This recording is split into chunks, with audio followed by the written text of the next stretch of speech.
Hello there, ladies and gentlemen, and welcome to another episode of CookieCast. Today on CookieCast, it's the Getting Over podcast, our wrestling podcast. We've got another premium live event coming up in the shape of Elimination Chamber, and we're all here predicting those matches, talking about the way last time went and who won the predictions title, and everything in between. We've got news and all the goings on wrestling-wise. Don't forget to enter our competition where you can win a Funko Pop. To do that, there's a lot of like, share, subscribe and comment action going on. Leave reviews, share the podcast around, all that sort of stuff. There's 2 chances to win if you've been one of our lovely subscribers for a while. So, get as many subscribers as you can and be in with a chance to win. Right, let's get going. So here we go. This is CookieCast Getting Over.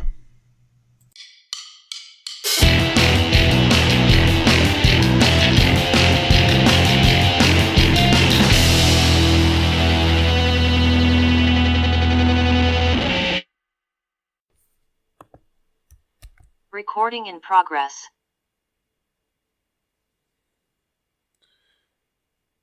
Hello, welcome back.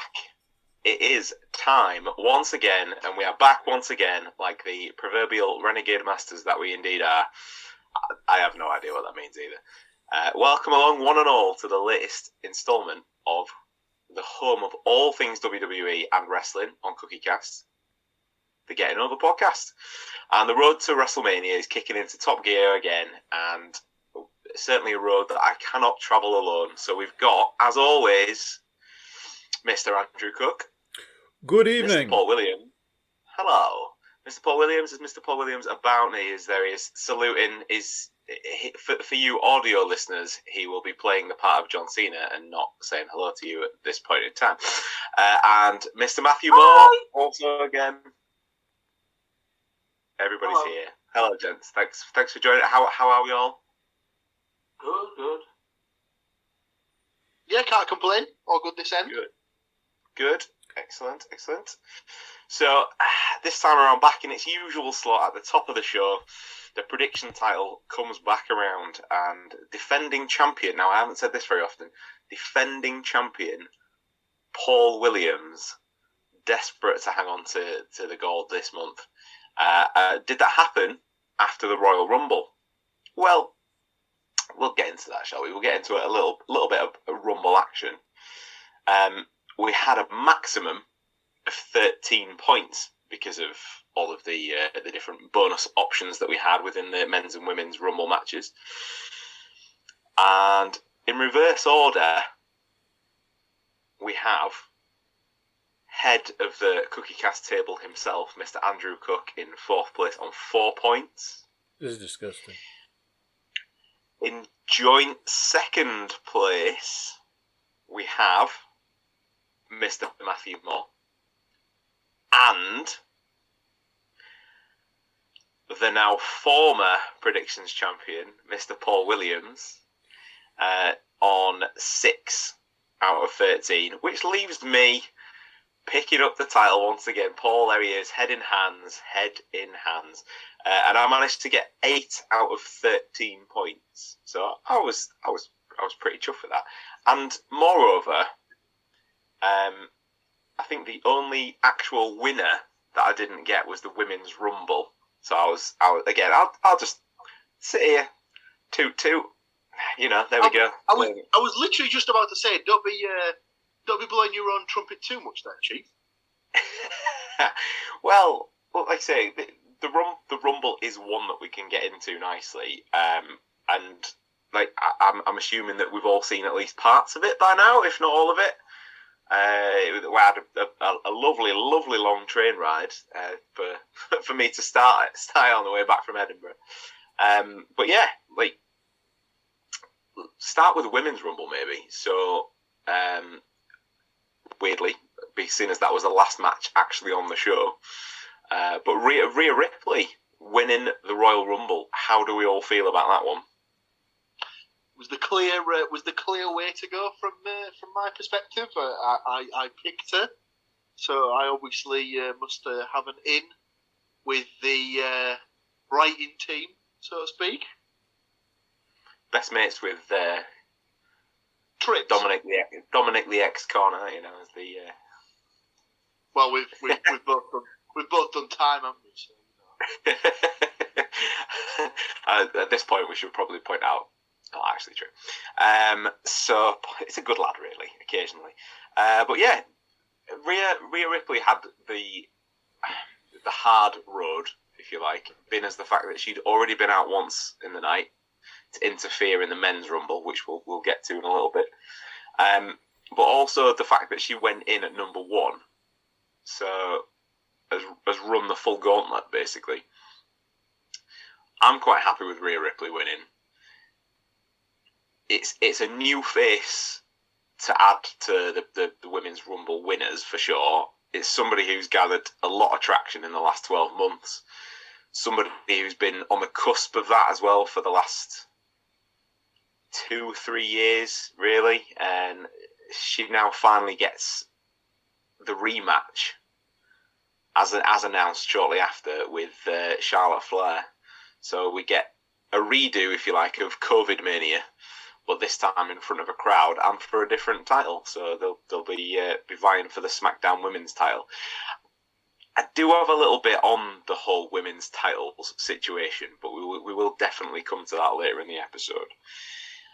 So the men's rumble. Did anybody really expect anybody other than... I mean, Andy clearly put Drew McIntyre in the predictions because he's insane. But the rest of us did pick the winner. So Cody Rhodes picking up the win, adamant that he's going to finish the story, as it said on the back of his weight belt, as he threw that into the crowd, and now somebody's picked up a lovely souvenir, which will definitely probably sell on eBay for thousands of dollars. But yeah, he went in at number 30, which was a bit of a shock for me that he went in that late. I can understand why he went in that late, because they didn't want the kickback of Sami Zayn not being in the Rumble at all. So put him in there for the pop still at the end. But has any? I mean, this is purely statistics, so I'm falling into Paul's wheelhouse maybe here. But has anybody actually won from 30 before? They always paint it out to be the world's best entrant. But yeah, it's not happened very often, has it? So I think The Undertaker was the first guy to win from 30, and then the next year was the year that Cena came back, like way before he was supposed to. Got the big pop, and he won it from 30. There might have been another one since, but I don't think there has been. But yeah, thoughts on Cody winning? Did we? Are we happy, even though everybody kind of? I think it was as the second you didn't have Sammy in there as an option. I think it was the only way that they were going to guarantee that they were going to get a positive outcome to the match, if that makes sense. Mm.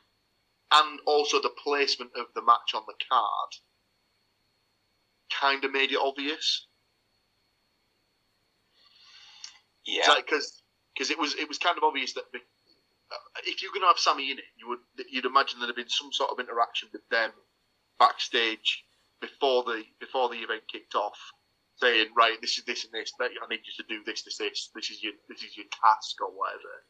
But keeping it all the way until the main event meant that there wasn't going to be any involvement from. Yeah, we got into that a little bit last time, didn't we? About Roman's instructions and what he expected of Sami Zayn, and his final task would be set at the Rumble, which was going to go one of two ways, and it was either be help me out in my match or win the Rumble. Well, as the men's Rumble did go on first, as Paul alluded to, and no Sami Zayn, that did leave him to just get stuck in during the title match, which did go on last. Usually we get a Rumble match, don't we, at the end of the Royal Rumble event, but no, this time around it was in fact the undisputed WWE Universal title match last. Again, Roman Reigns, the unstoppable juggernaut that he is now, having held the title for such a long time, we didn't expect that KO would win. Not one single person bet against Roman on the predictions. It was the right ending. It probably still is the most resonant point, I guess, from the whole event in the terms of, yes, great 2 Royal Rumble matches set up different WrestleMania potential main events, but really the ramifications of that main event will be what carries probably at least 2 or 3 of the other storylines now through all the way for the next couple of months. So I think it was good. I like the fact that the crowd were kind of like freaked out a little bit as well when Jey Uso decided to leave the rest of the bloodline to it. So that was a nice little swerve on it. Plus the story that's happened since then as well, where the only time that Jey's been seen was to help his brother defend the SmackDown tag titles, but then disappeared back off again. Didn't go and see Roman Reigns at all. Had time to give Sami Zayn a little fist bump and a little chat in the car park on the way out. So there's still that kind of connection. That is all. Not just in the car park, in a sort of a super secretive between the TV trucks part of the car park, no less. So no one could see, apart from the TV cameras that were within earshot. Those pesky TV cameras that are always there, just capturing those intimate moments that people have, you know.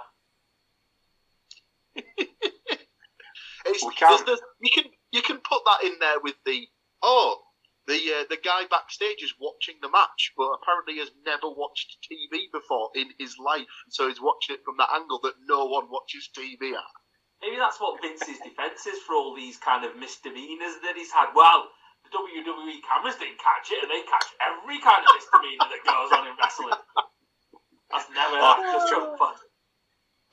Trust me, that man has been caught on camera before, because I'm pretty sure that's you might want to have a word with Linda about that. She'll ratify something. Allegedly, I should point that out. But yeah, we can't really move on from the Rumble entirely without mentioning the performance of Gunther. However, we had him.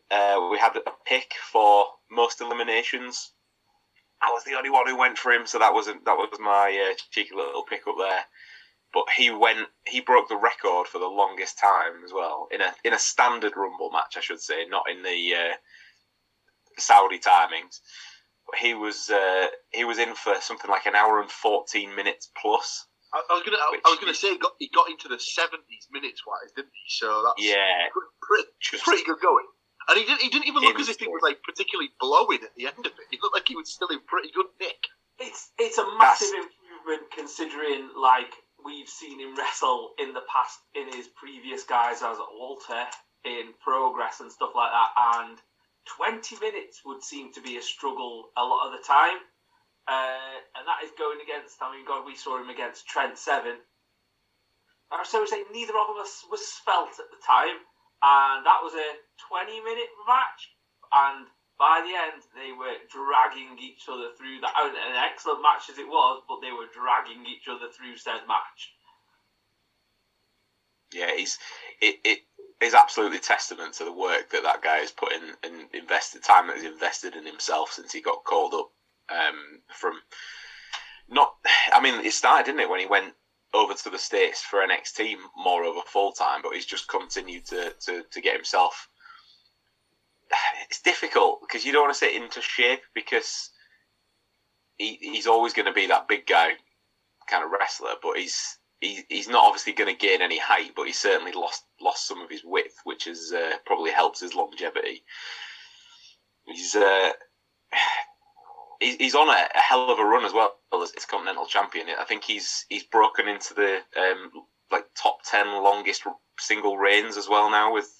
He's over 240 days, I believe, off the top of my head. So he's certainly going some. Just before, I don't know if you were going to come to it there. I just wanted to sort of jump in and say, another one of the sort of the crowd interaction things when him and Lesnar had the little face off. That seemed to get a bit of a rise out of the crowd. So it was a case of ooh. So there's definitely some appetite for that. So obviously it had been teased in all the dirt sheets and stuff, hadn't it? And obviously if the sort of the writers or the crew that put the show together were like listening out for thoughts on whether or not they should do something, then that was a clear indication that's what the public want to see. So if they were on the fence as to whether to do it or not, they should no longer be there. I mean, absolutely, but I am under no illusion that this could be a massive conspiracy theorist's take. So maybe Andy might enjoy this bit. But you're not telling me that the people who tout potential storylines don't chuck a bone to, one of the dirt sheets just to see how well it goes down with the internet. Uncle Dick. Exactly. Yeah. I mean, he's got to have been on payroll at some point, whether he's it was his real name on the check or not. He's already under the payroll at Vince's second company, isn't he? So. or Tony Khan's first. Maybe not quite. Maybe not Tony Khan's second at this point in recording, but yeah. Well, yeah, that was kind of it, really. Other than Rhea Ripley in the women's, little mention to Liv also being the joint longest person in that match because she entered second and was the last person eliminated as the match finished. So that was a decent performance there. We did get the return of, and Paul predicted it, Nia Jax, to the delight of absolutely no one. But Paul did get his point for the bonus pick, so at least, maybe I sold that short. Maybe Paul was happy. Who indeed knows? One person that hasn't been seen since the Royal Rumble, after losing to Bianca Belair, is Alexa Bliss.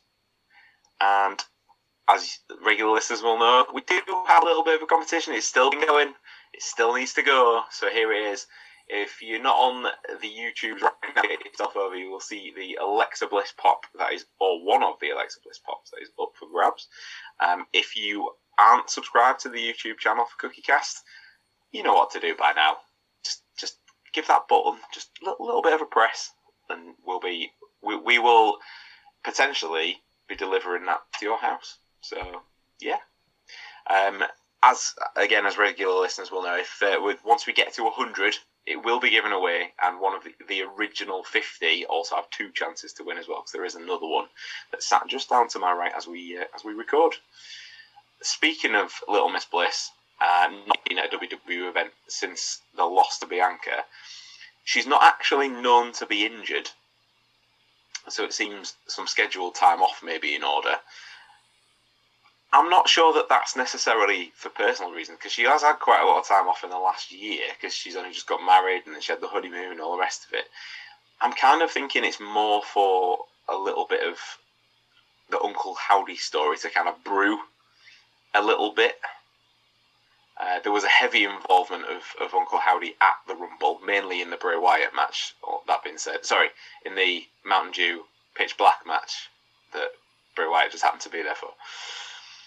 But yeah, fingers crossed that they've got something sort of a bit more planned for WrestleMania to kind of tie that all together. WrestleMania feels like the right time to bring Alexa and Bray Wyatt back together, given they essentially parted ways, thanks in due part to Randall a couple of years back. So that would bring some symmetry. So hopefully she's definitely not injured, and that is just something that's been written.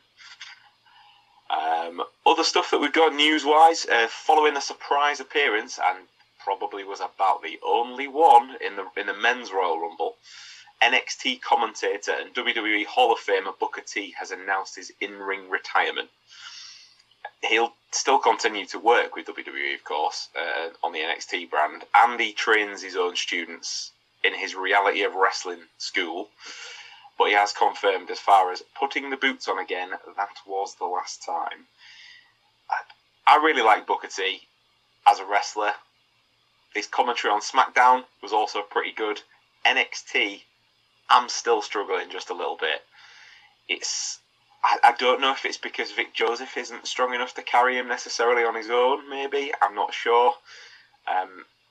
But the biggest missed opportunity for me with Booker T's career will always be the fact that he should have beaten Triple H at WrestleMania for the World Heavyweight title years. And I'm not going to let that go. Huh? 20 years ago. Still should have happened. That's when like that question gets asked though, about like what thing would you change, and everyone goes, "Oh, the Undertaker's streak." That I think that is. I'm going to say that. I'm going to somewhat controversially. Booker T should have won that match more so than the Undertaker streak coming to an end. So that's just my opinion, and I will die on that particular hill, I guess. Last time out, we did mention that Money in the Bank is coming to the O2 Arena in London in July this year. When they did Clash at the Castle last year, they pre-recorded SmackDown in the States the week before. Not going to happen this time because they've also announced that SmackDown will also be heading to the O2 to be live for the UK audience, I guess, on the Friday night, and then beamed into the homes of those in the States slightly later. You can actually pre-register for combo tickets for both shows now by visiting WWE.com. And the more news that is starting to get released about both of these events, the more FOMO is kicking in for me. I am absolutely dying for the fact that I can't go to either of these this time. So if any of our listeners are gonna plan on going, if anyone wants to cover it for us, that would be pretty awesome too. So if you're going, crack on.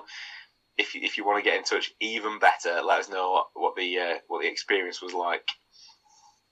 There hasn't really been much happened since the last podcast, because other than those things, because it's like all the buses. You've waited all that time for one Getting Over podcast, and you get two in a couple of weeks now. So we're back fairly quickly. We do have some predictions, as always, for this weekend Elimination Chamber, and we might as well start to get stuck into them, I guess. So last year's Elimination Chamber came to us from the Kingdom of Saudi Arabia, for those of you that might remember, and this year it's gone international once again. Not to Saudi, not to the UK, but to the Great White North of Montreal, Quebec, Canada. So Elimination Chamber will be live this coming Saturday from the Bell Centre. That's not me being dismissive, it's actually called that. And as always, with Getting Over, all of the match information that we have is correct at time of recording and taken from WWE.com. And there have currently been 5 matches advertised, with some huge ramifications on the state of WrestleMania to be decided. So, first up on the card, I have Edge and Beth Phoenix versus Finn Balor and Rhea Ripley. Edge made his return again, that's the thing, at the Rumble, only to be blindsided by Rhea Ripley. This brought out Beth Phoenix absolutely irate to get some revenge for the actions of the Judgment Day on Edge, but also after the concerto that she suffered at their hands. It was quite a few months back now that happened, so it's been a little bit of long-term storytelling by way of don't have them appear on TV for quite a long time. Beth did deliver a spear to Rhea Ripley on the concrete on the entranceway, and all of this was before Rhea Ripley went through the entire field, as we mentioned earlier in the Women's Rumble match. On the Raw following the Rumble, Finn Balor challenged Cody Rhodes to a match, and the Grit couple decided to have a little bit more fun at the expense of Judgment Day by getting involved and laying out Ripley with a spear once again. However, it wasn't the only thing Edge did that night, and if you don't know what I'm talking about, have a little look at his socials and Beth Phoenix's socials for the last 2 or 3 weeks, because it's now become a game between the two of them where Edge decides to play grab ass during their entrance, and she gets quite annoyed about it. It's very funny. But yeah, in what could now probably be the penultimate chapter of Edge trying to destroy his original creation, we now have a mixed tag match for this weekend. Will Rhea maintain some momentum after winning the Women's Rumble by heading to WrestleMania with a win? Or will there be a measure of retribution for Edge and Beth Phoenix? What do we think, gentlemen? anyone want to take the first prediction? I've gone with Finn Balor and Rhea Ripley. I've gone with like Judgment Day. I was thinking, Okay. they've got to start putting. Obviously, they kind of built them up as quite a decent group. Obviously, Ripley's got main event at WrestleMania, and then saying that, I'm like, but then do they want to build Edge up again, kind of thing? So is Balor in there just to eat the pin at some point, so that Edge and Beth Phoenix get it? But I'm going to stick with Balor and Ripley for the win. Okay, lovely. I'll dive in because I have gone for the same. I think that because, well, at the Rumble and since the Rumble, Edge and Beth Phoenix have kind of been getting the upper hand. I believe this will probably lead to the Edge versus Finn Balor match that we apparently may get at WrestleMania. So I think that it seems right that Finn will probably win in some capacity, whether whichever way around the pinfall goes. Rhea then gets to carry on her road to the title match at WrestleMania, but I have a feeling that it may end up being some sort of, if Edge loses, then he's retired for good kind of stipulation at WrestleMania. And if that comes about, he absolutely will win and he will carry on for a little bit longer, I think. But I don't think he's ready to give it up quite yet. But who knows? But yeah, I'm just purely from that storyline side, I'm also going for Finn Balor and Rhea Ripley. Andy?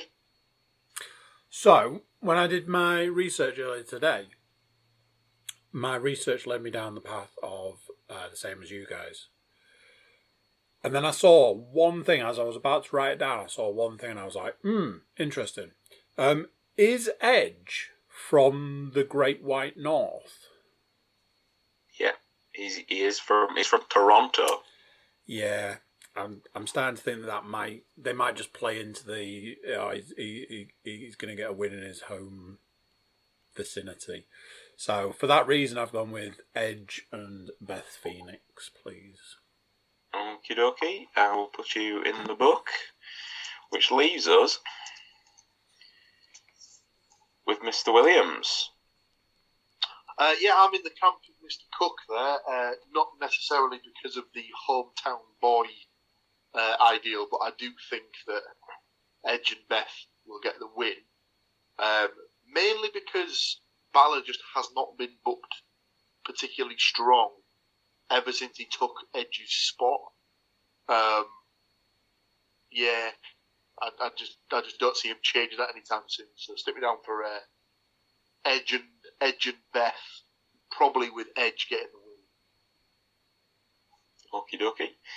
You are in the book, and with the conclusion of the first round of predictions for Elimination Chamber, we'll just take a very, very short break, and we will be right back with the Elimination Chamber match to determine the number one contender to the Raw Women's Championship predictions. So don't touch anything.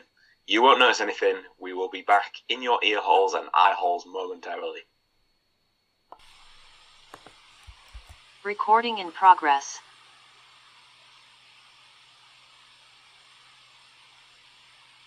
And we are back as promised. So let's get straight into it. The Women's Elimination Chamber match this time around will decide the number one contender to the Raw Women's Championship. The match will go down at WrestleMania. Now, we know that Rhea is taking on Charlotte Flair for the SmackDown Women's title. Well, Rhea's on Raw and Charlotte's on SmackDown. Remember that. So Adam Pearce decided that the final four competitors in the Women's Rumble would automatically be entered into the Women's Elimination Chamber match. And whilst this match should be pretty good, I'm not really sure how SmackDown exclusive talent really should be included to secure a place in the Raw number one contenders Elimination Chamber. That doesn't make a lot of sense to me. Natalya wasn't one of the final four. However, she qualified against Liv Morgan. Two SmackDown people. Zelina Vega qualified. Natalia beat Liv Morgan, Zelina Vega, and Shayna Baszler to qualify, and then a returning Carmella earned the final spot in another fatal four-way against Candice LeRae, Michin, Michin Yim, whatever the saying her name is this month, and Piper Niven. So Paul, somebody did actually say Dewdrop to come back at the Rumble. Oh, it was Andy. So yeah, he was right. He did get a point for that, just in case you're wondering. I'm not that mean.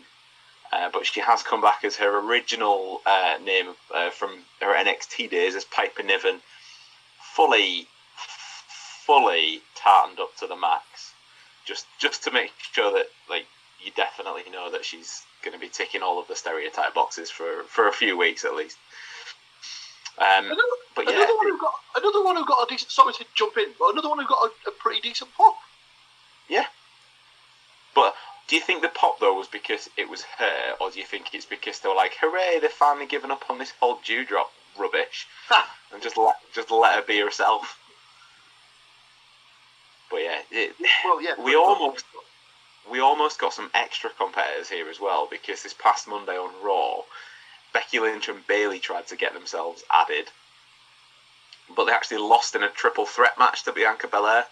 So she managed to keep the chamber to standard numbers. But it's good in a way because it keeps them out of the title picture, but it also keeps their own feud ticking over between Becky and Damage Control at the moment.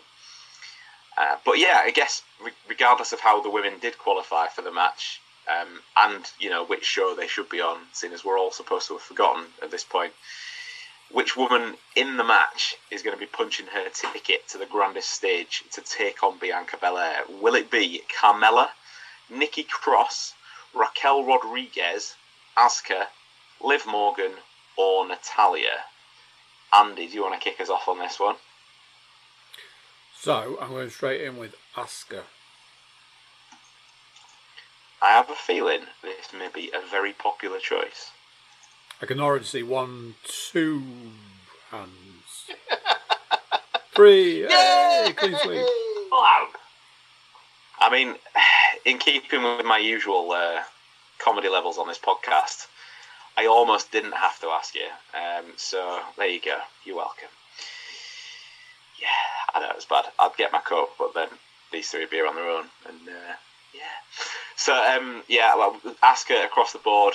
For those of you that have seen the Rumble, has come back with a bit of a darker edge to her character. Full clown, dark clown face paint, harking back to her New Japan days. So, sorry, not necessarily New Japan, just Japanese wrestling in general. I guess when she was Kana. I am never sure how to pronounce that. But yeah, it's looked good since coming back.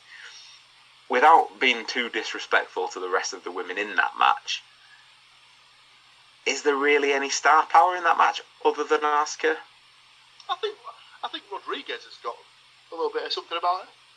I was going to say that was the only one that I gave pause before. When I looked at when I looked at the 6, I was like, Asuka, and then I was like, but then maybe if they want to give Raquel Gonzalez a push, and she's obviously came from, or whatever she is this month, she's got the Maya Yim complex.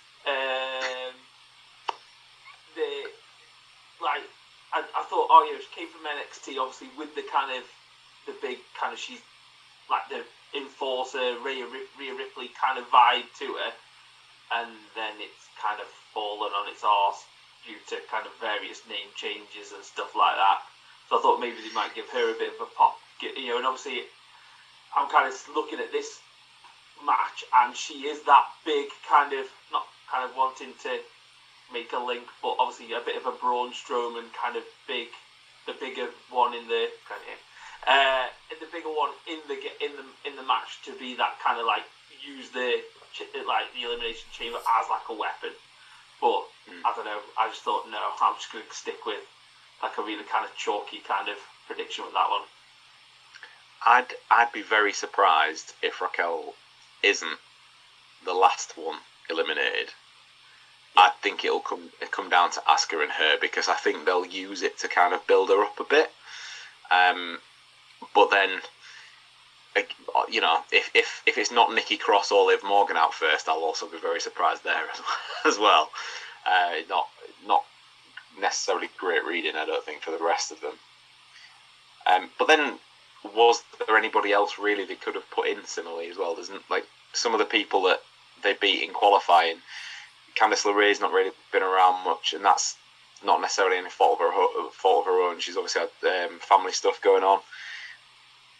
The Michin Mei Yim thing, it's like, well, she's been part of the OC. The OC haven't been on TV really since AJ got injured, so that's kind of a bit of a non-starter. Piper Niven, great, bring her back in the Rumble. Like Paul said, got a bit of a reaction. Shall we put her in the Elimination Chamber match to keep her hot? Nah, fuck that. So, like, it's just like, yeah. Unfortunately for me, that particular part of the booking is almost straight out of the old Vinnie Mac playbook.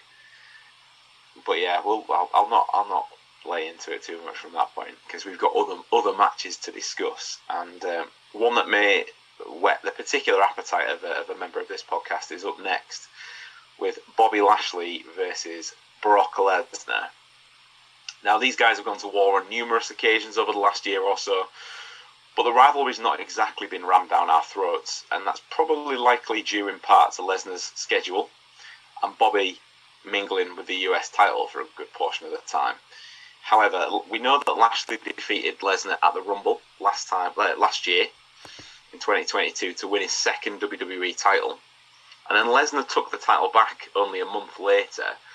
But Lashley wasn't involved in that decision because he got taken out of the Elimination Chamber match due to concussion. Brock obviously lost the WWE title to Reigns at Mania, but he hasn't forgotten about Bobby Lashley. The first thing Brock did when he returned to Raw in the autumn was cost Lashley his US title match against Theory. He then cost him the chance of getting into the match that we're going to talk about shortly for the US title. So there's an Elimination Chamber match for that coming up. So Bobby didn't qualify for that because Lesnar came back and spoiled that as well. But then in return, Lashley eliminates Brock from the Rumble. Everyone keeping up with all the goings on. But yeah, it's two big guys that can both go that whether they do have real beef or not, they portray it very well, and I do quite like watching these two together. But then, was it the right move to have this match scheduled for the event before the biggest event of the year? They've got 2 nights to fill. Surely they could have stretched this out anyway. But yeah, who is gonna of the biggest, meatiest men on the roster? Who is going to come out on top at this stage? I feel like I have to go to Andy again first on this one because I feel like he's got something. So, I imagine at this point in time, your box with my name next to it has already got a name written in. So, but it starts with L. Okay, so you're going to need your eraser for this one because I cracked open my Paul Williams playbook. And I am going with no contest. Okay. Because you are right. There is absolutely no business this not being at WrestleMania. So they need to take this to WrestleMania. And the only way to do that is to have nobody win this match so they can finish it up at WrestleMania. Okay. That makes a lot of sense. I've gone on a similar vein to you on this one, Andy. I've gone for effectively a Bobby Lashley win, but by DQ, because I think Brock will just, for want of a better expression, fuck him up to the point that Lashley's then annoyed about it. Because this time round in the build-up, there has been a bit of chasing, where Lesnar wanted the match and Bobby was like, "Oh, I'll hand it to my lawyers," and he'll hand it to his lawyer's lawyer, and we'll get back to you, kind of thing. So there has been a bit of chasing. Whereas I think if he just legitimately canes him for a little bit at the end, there will be ultimately then the rematch, which we'd expect at WrestleMania, but with a bit more of an aggressive Lashley So I've gone for Lashley to win, but by DQ. Matt, do you want to go on this one? I kind of went with Lesnar. I don't know. I've thrown like all your kind of ideas as well with like the no contest and the kind of, like you said, I don't understand why it's in this pay-per-view. They could have stretched it out some way or another, but there's going to be some kind of shenanigans in the match that leads to one or the other one getting disqualified, or one or the other one being counted out, or one or the other one kind of, it's going to be a shitty finish, I would say, and everyone's going to be annoyed by it, or go, they're just building the WrestleMania one, because like you said, one of two nights to fill, and it's probably going to end up being at WrestleMania some kind of like UFC kind of type fight. Fight pit match. Pardon? Fight pit match. That type of thing. I don't know. That's not a bad shout. Full kind of thing, but I presume they're going to go, right, let's finish this the kind of proper way. We've both done MMA. Let's do it kind of, and obviously it's not going to be full MMA, but it'll be something kind of fake-ish, kind of like wrestling MMA, as it were, kind of thing. So there might be a little bit of blood, but there won't be the full kind of like beating the living piss out of somebody. So, but yeah, I've now just got a vision of Lesnar F5ing him back into the ring from that little platform that they have around the top of the fight pit. yeah. I've probably been playing too many 2K games for that, but yeah. Paul, so we currently have a no contest, a Lashley win, and a Lesnar win. Where do you stand? So, the one thing that I don't think has been mentioned yet by anyone in this is that in the background of certain things on Raw has been MVP chatting to people, and specifically Mr. Lashley. So I'd like to put down.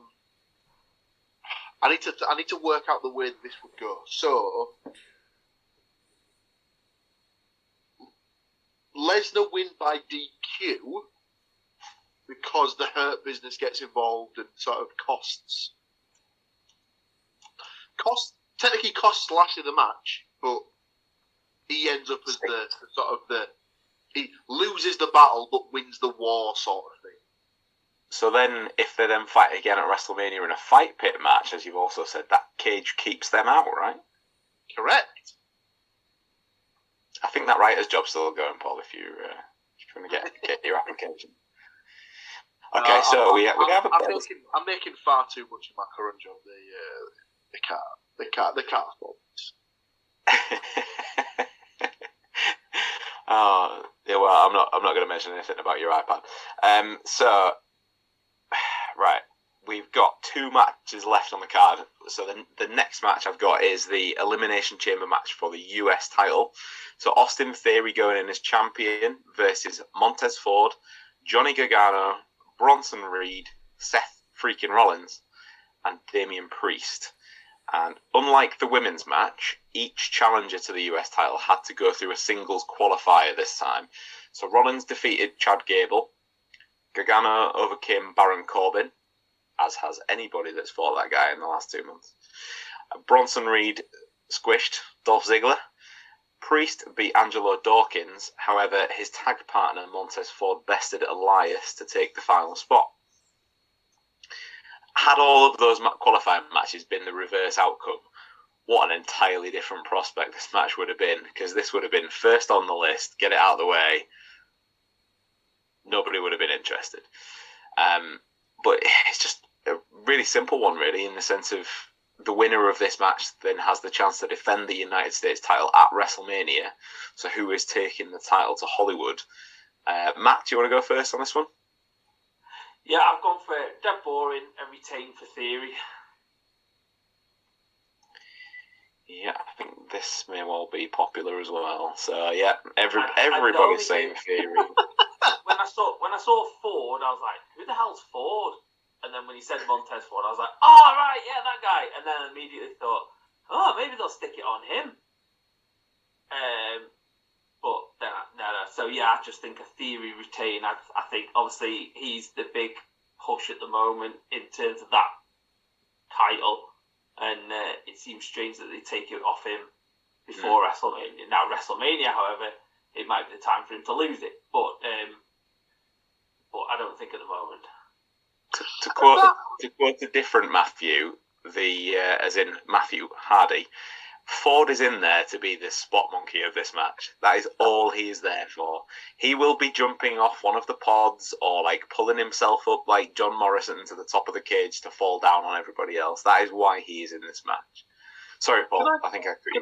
I was just going to say, can I ask, has anyone else seen that fifth person that's just joined the podcast? Oh no, because he's not visible, is he? Well, he's not in the Elimination Chamber, but I have a feeling that I know where this is going.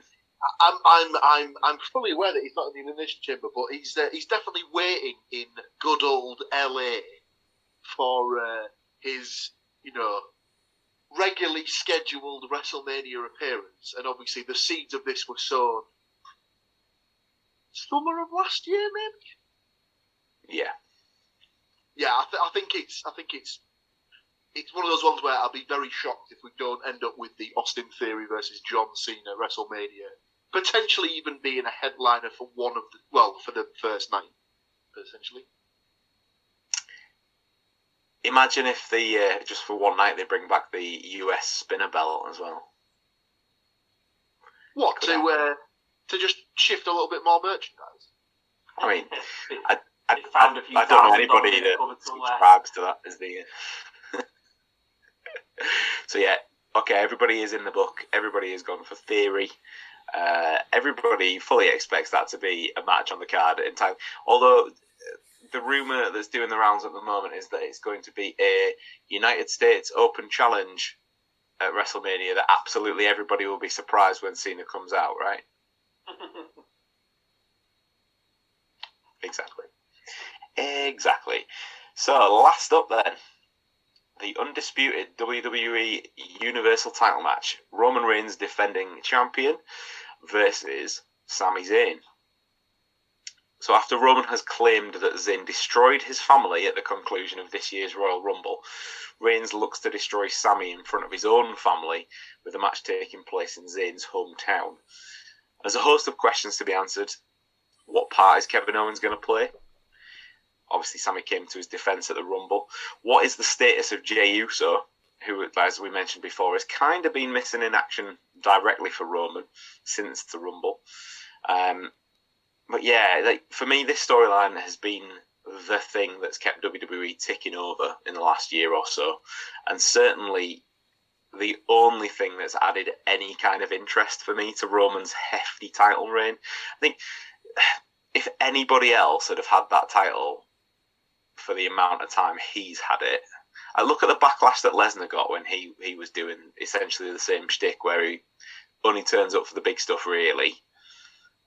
I know Roman's been on the weekly television a little bit, but it has been more backstage stuff than anything else. But yeah, I guess the question is like, we're getting a few seeds sown as well about actually could it be Sami Zayn that goes on and wins, because we've had WWE doing their best to suggest it could happen. When Cody and Sami went at it on the mic this past Monday on Raw, it was a great segment. It was very well received. At most, it'll be a triple threat, but I still can't even see that myself.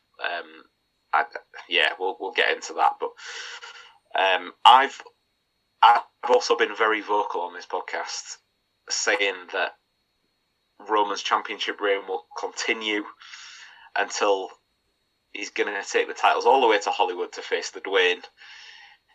But it seems the Dwayne isn't ready. He had his little argument, didn't he, with DC, and then seemingly dropped off the face of the planet until the NFL finished, and now he's got the XFL to promote. Well, he had a bit of a smack bottom from DC, didn't he? Yeah, I mean, the thing is though, can you really bruise an ego of a guy whose ego is that big? Like, does it not?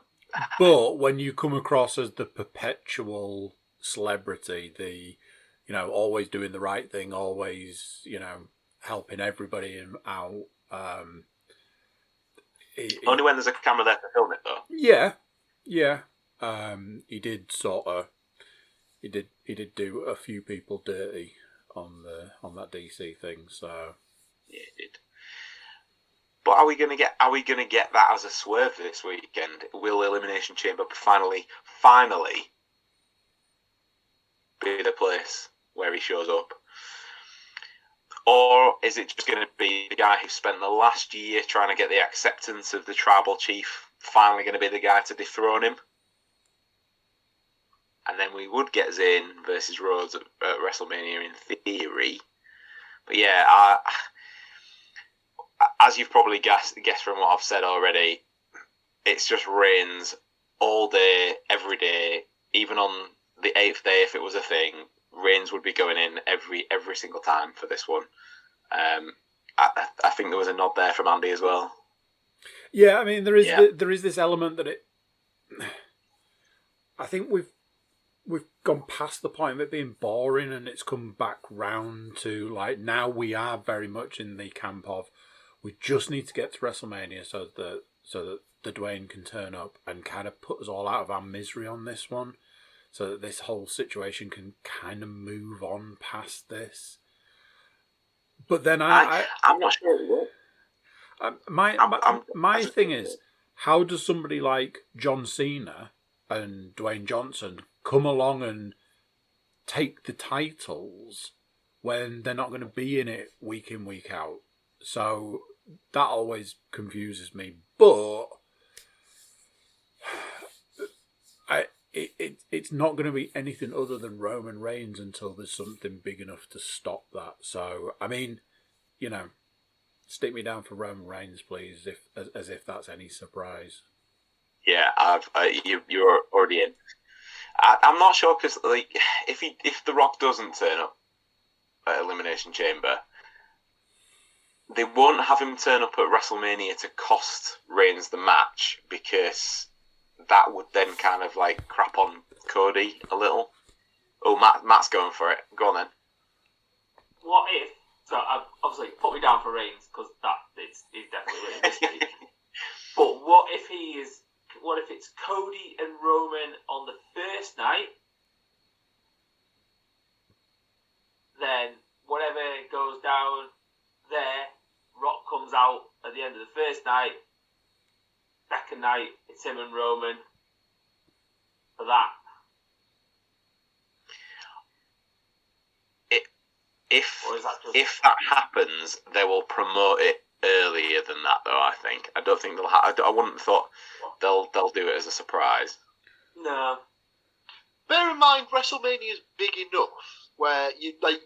It's not a case of it's like a secondary or sort of like tertiary sort of like premium live event where if people aren't aware that The Rock's going to be there, they're just not going to watch it. They're going to watch it regardless. And the fact that The Rock's going to be there or not, I don't think he's going to add another like million viewers to it or something like that. I don't think them advertising it would have that sort of effect on it, if it makes sense. I reckon if you asked him, he'd tell you exactly how many extra seats would be. He'd film them as well. For those who have never seen the podcast before, you'll obviously understand at this point that The Rock is one of Stu's absolute favourites from all time. So, and he's definitely not got a full-on potato on his shoulder about him, let alone a fucking chip. So, yeah. I mean, I'm never going to be shy about that, am I? Really, let's be fair. So Paul, to effectively conclude the predictions this time around, I'm assuming you're also going for Roman Reigns. I mean, it is the logical thing to do, but when was the last time he lost a match? Officially, when Zayn took the pin. When Owens and Cena beat them as the tag team on New Year's Eve. Yeah, so I mean, it's not even as if he hasn't even lost matches by disqualification or count out or anything like that. Well, Seth Rollins will have you on Twitter for that one because that was that was the Rumble, wasn't it? Previous. Apologise. I take it back. So in that case, that'll probably be his last not win. Technical descriptions abound this evening. Yeah, part of me wonders whether they'd be tempted to sort of give Zayn the win by another method that isn't in getting the pinfall or the submission, just to sort of allow them the option to put Zayn in the main event if they want to. Whereas if he just gets beat flat, that option goes completely out the window.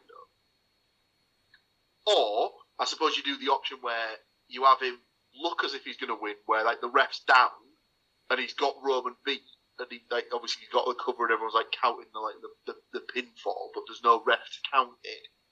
And then another ref comes down, he kicks out, then Reigns gets the win, and he could argue, well, I did have you beat, but due to you touching the ref's balls or something, I wasn't able to get the win.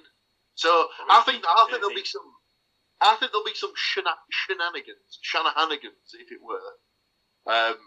But I mean, there absolutely will be. I can see what you're saying. I just think it'll go one of two ways, and both of them involve Roman Reigns winning. Oh yeah, don't get me wrong. I think regardless of the outcome of the match, Roman Reigns is still the champion going into WrestleMania. Yeah. It's just winning was maybe too strong. It basically at best for Sami Zayn, he'll end up in a triple threat, like I said at WrestleMania. Yeah. What I actually think is probably going to happen is they will get Kevin Owens back involved, because the obvious thing from a mile away is everybody's kind of seen, if you've done anything online, is that clearly it's going to be the Usos versus Kevin Owens and Sami at WrestleMania one of the nights. Well, I mean, even that to me doesn't make sense, because you've got the Jay and Sammy dynamic and stuff like that. So yeah, I don't know.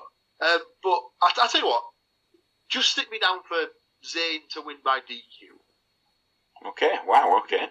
Well, just to keep it interesting, because I think I'm obviously sort of predicting with my heart rather than my head there. And to me, that just keeps the storyline open more than anything else. Okay.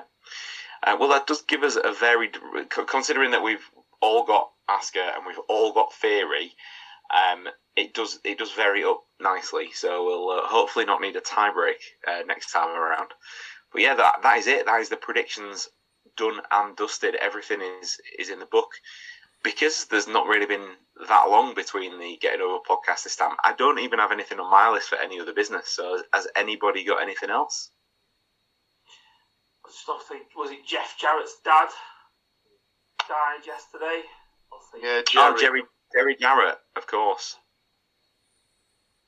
It's a long time wrestler and promoter, wasn't he? Yeah. Actually, me and Paul mentioned this earlier today. It was predominantly in Memphis, from what we know, with Jerry the King Lawler and him and obviously he was the promoter for a long period, and then I think Jerry Lawler bought in as a partner, so them two sort of went into business together. I think this has been covered on the Cornet podcast. He said back in the day you used to buy something like points, or it was done on a point system, so you would buy points in the sort of the in the territory, and it got to a point where Lawler was making so much money that it made sense for him to just become a partner.